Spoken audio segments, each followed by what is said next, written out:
Hi friends, అందరూ ఎలా ఉన్నారు ఫ్రెండ్స్? బాగున్నారా? లాంగ్ వీడియోస్ చాలా తక్కువ పెడుతున్నాను ఫ్రెండ్స్. అలా సపోర్ట్ చేయొచ్చు కదా ఫ్రెండ్స్, లాంగ్ వీడియోస్కి కూడా అలాగా. నా ఆటోలో ఒక దొంగ ఎక్కాడు ఫ్రెండ్స్, బస్ స్టాండ్ దగ్గర అనమాట. ఫస్ట్ హరే రామకృష్ణ టెంపుల్ దగ్గరికి అడిగాడనమాట. ఆటో అడిగితే నేను బాడుగైతే వస్తాను, షేర్ ఆటోలు అంతా రానని చెప్పేశానమాట. సరే అని చెప్పి వెళ్తా అన్నాడు. నాకు అంతలో ర్యాపిడో వచ్చింది. అక్కడికి హరే రామ రోయ్ హాస్పిటల్ దగ్గరికి వచ్చిందనమాట ర్యాపిడో. సరే అని చెప్పేసి ఇంకెలాగో వెళ్ళేదారే కదా అని చెప్పేసి నేను అతన్ని ఎక్కించుకున్నాను అనమాట. షేర్ ఆటో లెక్క దీని కింద ఎక్కించుకుని నా ముందర సీట్లో పక్క సీట్లో కూర్చోబెట్టుకున్నాను అనమాట. దారిలో వెళ్తూ ఉన్నప్పుడు ఏం చేశాడంటే 2 ఫోన్లు పెట్టుకున్నాడు అనమాట. ఫోన్లు పెట్టుకున్నాడు. అక్క, నాకు ఫోన్లు అమ్మేవాళ్ళు షాప్ ఏదైనా ఉంటే చూపిస్తావా అనేసి అన్నాడు. ఏమి ఎందుకు అని చెప్పాడు. నా ఫోన్ అమ్మేవాలి అనేసి. ఫోన్ ఎందుకు అమ్మేస్తున్నారు అని చెప్పి అడిగాను అనమాట. ఏ ఊరు మీది అంటే గుండు కొట్టేస్తున్నాడు. అంటే ఈ ఊరు వాళ్ళైతే కాదు, వాళ్ళ ఫేస్ నాకు కొంచెం అందుకనే కొంచెం కనిపెట్టగలుగుతారనమాట. అంటే మా ఊరు ఫేస్ తెలిసిపోతాయి కదా. ఇంకో పాయింట్ ఏంటంటే వాళ్ళ భాష తీరు కూడా ఈ ఊరు తీరు కాదు, ఈ ఊరు వాళ్ళు కాదు. వాళ్ళు వండుకొని చెప్పారనమాట. ఇది మారిగా నాకు కొండపైన దొంగతనం పోయింది, నా బ్యాగులన్నీ తీసుకునేసినారు, నాకు ఫోన్ అమ్మేసి నేను ఊరికి వెళ్ళిపోవాలి అనేసి అన్నాడు. ఈ ఫోనే చేతిలో ఉంది కదా, మీ ఊరు వాళ్ళకి ఫోన్ చేస్తే వస్తా, వాళ్ళు ఎవరో ఒకరు డబ్బులు పంపిస్తారు కదా, ఊరు వెళ్ళిపోవచ్చు కదా అనేసి అని చెప్పాడనమాట. నేను వండుకొని ఫస్ట్ మళ్ళీ ఆ మాట మళ్ళీ నెక్స్ట్ అడిగాను అనమాట. ఫస్ట్ వండుకొని అడిగాను ఎంత, ఏమి ఫోన్ ఎక్కడిది అనేసి. ఫోను ఎంత అని అడిగేకాలకి ఇది మరిగా నేను 3 months అయింది తీసుకొని, ఇప్పుడు నాకు డబ్బులకి ఇబ్బందిగా ఉంది కాబట్టి అమ్మేస్తున్నాను చెప్పి. సరే చూపించు అని అన్నాను అనమాట. 2 ఫోన్లు పెట్టుకున్నాడు. ఒక ఫోన్ తీసాడు, చూపించాడు అనమాట.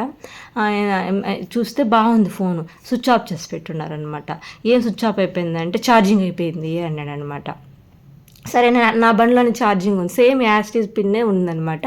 ఛార్జింగ్ పెట్టే వెంటనే ఆన్ అయిందనమాట. ఆన్ అయ్యి కలిగి దాంట్లో చూసి 60 ఉంది పాయింట్లు, 60% ఛార్జింగ్ ఉందనమాట.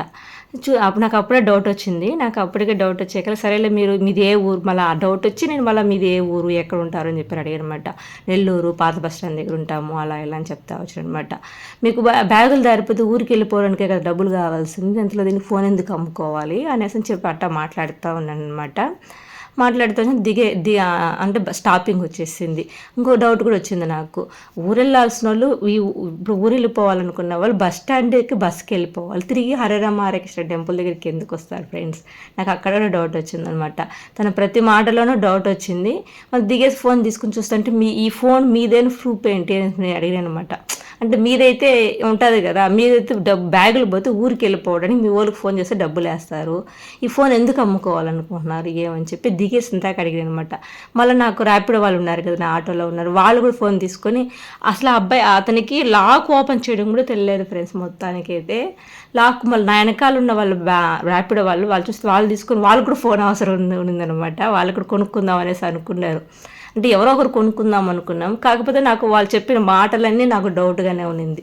ఆ డౌట్గా ఉన్నింది దానివల్ల నేను అడిగిన ప్రశ్నకి ఈ ఫోన్ మీదైన ప్రూఫ్ ఏమి, మీ కనీసం ఫోన్ అని ఇద్దో మా ఊరు వాళ్ళది మీ ఫోన్ అని ఏదో ఒకటి చెప్పుంటే లాక్ ఓపెన్ చేయడం కూడా రాలేదు. మరి అనుకుంటే అబ్బాయికి ఏదో కొంచెం తెలిసినట్టుగా ఉంది, ఆన్ చేసి పెట్టినాడు అనమాట. వాళ్ళ మమ్మీ కూడా అంటా ఉంది, మనకి ఎందుకు ఆ ఫోన్ వద్దంటే ఉండమా అని చెప్పి ర్యాపిడో వాళ్ళు అనమాట. అని చెప్పేసి మాట్లాడి ఓపెన్ చేస్తా అంటే అంతా గ్యాలరీ అంతా నొక్కుతాను కలికి. నేను అడుగుతాను, అన్ని ప్రశ్నలు అడుగుతాను. మీదో కాదు ఎవరిదైతే ఎట్ట తీసుకునేసి మళ్ళీ మేమే ఇబ్బంది పడేది అట్టా అడుగుతా అంటే ఓన్ టెన్షన్ పడిపోతూ ఉన్నాడు. ఇదంటా ఉన్నాడు. ఆ టెన్షన్ ఫేస్లో బాగా తెలిసిపోతుంది టెన్షన్ పడేది. ఆ అబ్బాయి నా వెనకాల సీట్లో ఉండే వాళ్ళు, అదే ర్యాపిడో వాళ్ళు గట్టిగా అడిగాడు అనమాట. ఈ ఫోన్ ఎక్కడి నుంచి వచ్చింది, ఎంత కొన్నావు అట్టా అడిగే కలికి వాళ్ళకి డౌట్ వచ్చేసి టెన్షన్ వచ్చేసింది అబ్బాయికి. నేను వద్దు నేను అమ్మను అని చెప్పేసి సర్వని లాక్కుని పరిగెత్తుకుని వెళ్ళిపోయినాడు ఫ్రెండ్స్. అసలు ఒక సెకండ్ కానీ గట్టిగా మాట్లాడి మనం అడుగుని ఉంటే మనిషిని పట్టుకోండొచ్చు. కాకపోతే ఎందుకు మళ్ళీ వాళ్ళు మంచోళ్ళు చెడ్డోళ్ళు మనం ఎలా తెలుసుకోకుండా, మనం నిర్ధారించకుండా మనం ఎలా ఇదైపోయేది అనేసి అని వాళ్ళు గమ్ముండిపోయారు అనమాట. కాకపోతే చాలామంది నా ఆటోలో ఎక్కిన వాళ్ళు చాలామంది బాధపడ్డారు ఫ్రెండ్స్. ట్రైన్కి వెళ్ళిన వాళ్ళు కానీ, బస్ స్టాండ్లో కానీ, విష్ణు నివాసంలో కానీ చాలామంది ఫోన్లు దారిపోయి ఎంతోమంది బాధపడతా పోయినారు. నాకు ఆ ఫోన్ చూసిన వెంటనే నాకు అదే గుర్తొచ్చింది, ఇదా మరి ఎంతోమంది బాధపడతా పోయినారు అనేసి అని చెప్పి నాకు చాలా బాధ వేసింది. ఇలాగంతా వీళ్ళు దొంగతనం చేసి ఇలా అమ్ముకునేస్తున్నారు. మొత్తం నేను అనుకుంటే మనం తీసుకున్నవాడు అది దొంగతనం కాకపోతే కొనుక్కోవచ్చు, 10 రూపాయలు అటు ఇటు కొనుక్కోవచ్చు. దొంగతనం అయితే వేరే వాళ్ళు ఫోను మనం తీసుకుంటే అది వాళ్ళు ఎంత బాధపడి ఉంటారు. ఆ బాధ అంతా ఎవరికి ఇదవుతుంది. దాంట్లో కొన్ని ట్రాక్లు తెలుస్తాయి కదా, అక్కడైనా మన ఇదవుతుంది కదా. అలాంటి ఫోన్లు అంతా కొనుక్కోకూడదని చెప్పేయాలి. నిజమే కను చెప్పింది అనేసి అని వెనకుండే అబ్బాయి ర్యాపిడో వాళ్ళు చెప్పారనమాట. వాళ్ళు తీసుకునేసి మళ్ళీ ఎందుకే ఇది వీలైతే మనం గట్టిగా మాట్లాడి పోలీసు వాళ్ళకి పట్టించుంటే బాగుండు అంటే ఏడక కనీసం మాట్లాడినివ్వట్లేదు. అడగతా ఉంటారు, సరైన కొనుక్కున్న వద్దు నీ బ్లాక్ ముట్టాడు కదా అట్లా అంతమని ఇది అంటున్నారు అనేసి. అవును మాదా ఉండారు అనేసి మళ్ళాకి అనేసి మాట్లాడుకుంటా ఉన్నాము. అంతలోనే వితిన్ సెకండ్స్లోనే అబ్బాయికి మేము అడిగే ప్రశ్నలకి డౌట్కి టెన్షన్ వచ్చి ఫోన్ లాక్కున్నాడు బలవంతంగా. అంటే క్యాలరీకి ఒక లాక్ పెట్టున్నారు, అన్నిటికీ లాకులు పెట్టున్నారు వాళ్ళు. అన్నిటికడ ఓపెన్ చేస్తుంటే నేను ఒక పక్క అడుగుతున్నా, ఇంకో అబ్బాయి ఒక పక్క ఓపెన్ చేస్తున్నాడు. అంత ఆ ఫోటోలలో ఏమన్నా ఉన్నాయి ఏమన్నా మనం చూద్దామనేసి అని నేను సైజ్ చేస్తాను, అంతా ఓపెన్ చేస్తూనే ఉన్నాము. అబ్బాయి ఏమాత్రం ఉండల, దొంగ అబ్బాయి అయితే అసలు ఉండల, నైస్గా లాక్కొని వెళ్ళిపోయాడు. మొత్తానికి నెల్లూరు అని చెప్పాడు. నెల్లూరు బస్ స్టాండ్ అంట, పాత బస్ స్టాండ్ కాడ అట్ట అంటే నేనే కావాలని అన్నీ లోడాను అనమాట. ఎక్కడ ఉంటారు ఏమి వచ్చినారు కదా, మీరు ఫోన్ అంటే మీ వాళ్ళకే ఫోన్ చేసుకోవచ్చు కదా అట్ట అన్ని ప్రశ్నలు వేసేకాలకి వాళ్ళ అబ్బాయికి ఏదో డౌట్ వచ్చేసింది. ఇంక ఎక్క ఏదో చేస్తాను, నేను ఏదో చేసేస్తాడు భయం వేసి మొత్తానికి జంప్ అయిపోయినాడు. మొత్తానికి అయితే ఇంకేం చేస్తాం, కానీ మాకు బాధ వేసింది. ఎంతోమంది బాధతో దారబోసుకుంటారు కదా ఫ్రెండ్స్. ఆ బాధ అంటే నా పక్కన ఆటోలో వచ్చిన వాళ్ళందరూ చెప్పి బాధపడిన వాళ్ళే చాలామంది ఫోన్లు దారిపోయింది అనేసి. అలా వచ్చి ఒకరు ఫోన్లు కొట్టుకుని ఖచ్చితంగా అయితే అతను ఈ ఊరు అబ్బాయి అయితే కాదు, పక్కా డ్యామ్ షూర్గా.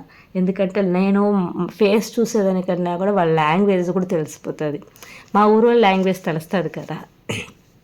అలా బయట ఊరు నుంచి ఇక్కడ వచ్చి ఉండి ఇలాంటి పనులు చేస్తున్నారేమో. మొత్తానికి 2 ఫోన్లు అయితే పెట్టుకున్నాడు. ఒక ఫోన్ అమ్ముతున్నాడు, ఇంకో ఫోన్ ఏం చేస్తాడో తెలియదు. మొత్తానికి అంటే గుండు కూడా కొట్టేస్తున్నాడు పసుపు బట్టలు వేసుకొని. కానీ చూసేదాన్ని మటుకు మంచి అబ్బాయి లాగానే డీసెంట్గానే ఉన్నాడు. కానీ చేసేది మాత్రం ఇలాంటి పనులు చేస్తా అన్నాడు. కనీసం తన ఫోన్ అయితే లాక్ అన్నా ఓపెన్ అవ్వాలి కదా, ఓపెన్ చేయాలి కదా. అలాంటివి ఏవీ చేయలేదు. ఆ ఫోన్ ఓపెన్ చేసేదానికి కూడా కాల. మెయిన్ పాయింట్ ఛార్జింగే లేదు అనేసాడు. వెంటనే నా ఫోన్లో నా ఆటోలో ఛార్జింగ్ ఉంటుందనే విషయం గెస్ట్ చేయలే. నేను ఛార్జింగ్ పెట్టిన 2 మినిట్స్కి ఆన్ అయ్యాక దాని 60% ఉంది. అక్కడ అసలు మొత్తానికి అక్కడే దొరికిపోయినాడు. తన ఫోన్ అయితే ఇదే తెలుస్తుంది కదా అన్నీ. అలా జరిగింది ఫ్రెండ్స్. మొత్తానికి అయితే ఎప్పుడు ఫోన్లు దారిపోయిన వాళ్ళు నా ఆటోలో కూర్చొని నా పక్కన కూర్చొని చెప్పి బాధపడిన వాళ్ళే. దొంగే వచ్చి ఫోన్ దొరికింది, ఫోన్ వేరే వాళ్ళది, నాదే ఫోన్ అమ్ముకుంటున్నానని చెప్పి దొంగనే పట్టుకున్నట్టు తెలిసినట్టు అనిపించింది నాకు. మొత్తానికి చూసుకొని సరేలే అని చెప్పి, ఇంక ఫోనే తప్పిపోతే మనం యాడం చేస్తాం, ఏం చేయలేం కదా అని చెప్పి జారుకుని నైస్గా అప్పటికే వితిన్ సెకండ్స్కే పారిపోయినాడు. స్పీడ్గా పరిగెత్తుకుని సందర్లో దూరి. ఇంక మనం ఏడ వాళ్ళ వెనకాల వెళ్తాం. కానీ ఎప్పుడో నాటికి దొరకకుండా మాత్రం ఉండరు. ఎలా ఉండేవాళ్ళు ఎలా ఉంటారు. ఒకసారి కాకపోతే ప్రతిసారి దొరలా తిరిగి దొంగతనం చేయొచ్చు. ఎప్పుడో అలా దొరుకుతారు కదా.